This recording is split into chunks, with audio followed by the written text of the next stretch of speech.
So, what really happens when a childhood is stolen? Anis Jung's Lost Spring pulls back the curtain on the lives of children who are trapped by poverty and tradition. We're going to explore two very different paths, one of just giving in and one of daring to dream. Sometimes I find a rupee in the garbage. Let's just start with that line. This is our way in, and it's spoken by a young boy named Saheb. In just those few words, you feel it all, don't you? The desperation and that tiny, impossible flicker of hope that you can find even in a pile of trash.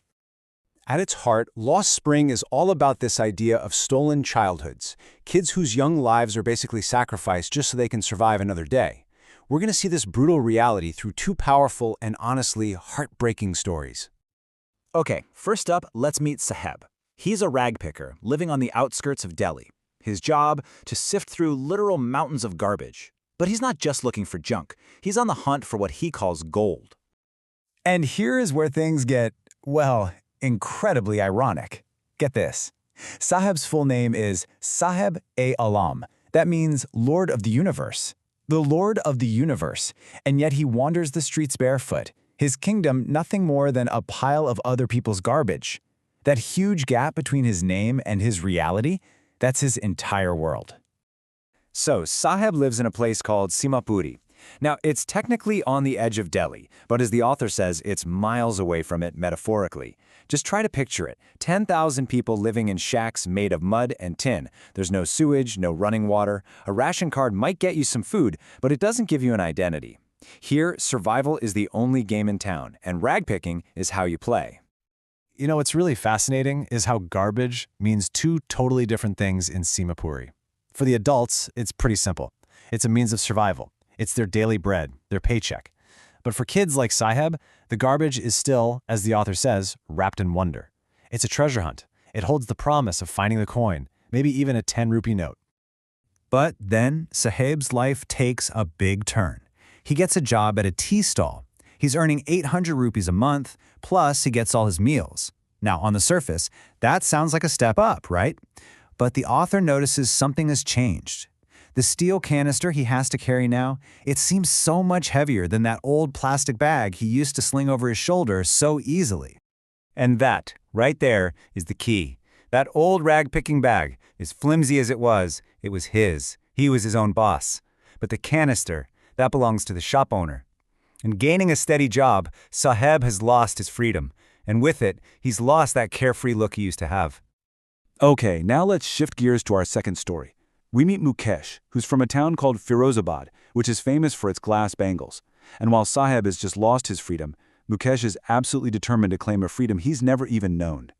And this is his dream, stated so simply, but so defiantly. While everyone, and I mean everyone, around him is trapped in the family business of making bangles, Mukesh insists, "I will be a motor mechanic." It's like this little mirage of hope shimmering in the dusty streets of his town. And when I say dusty streets, I mean it's literally dangerous. There are an estimated 20,000 children working illegally in these glass furnaces. Think dark, tiny rooms with blazing hot temperatures. A lot of these kids lose their eyesight from polishing the glass before they even become adults. It's just devastating. So you have to ask, why don't they just leave? This quote from Mukesh's grandmother, it gets right to the heart of it. She believes it's their karam, their destiny. They were born into the caste of bangle makers, and to her, that's a sacred line that can never, ever be broken. It's an incredibly powerful force that keeps generations trapped. So here you can really see the two forces at war. On one side, you've got the crushing weight of family, tradition, and destiny. And on the other side, you've got Mukesh's simple, stubborn defiance.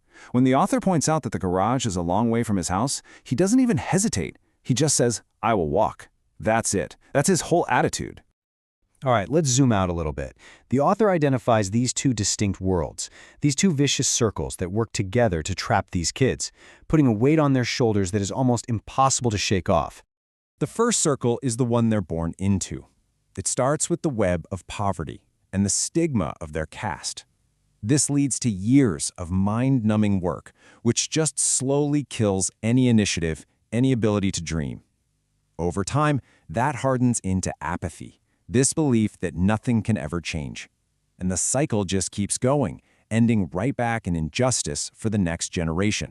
And then, outside of that family trap, there's the second circle, the world of the exploiters.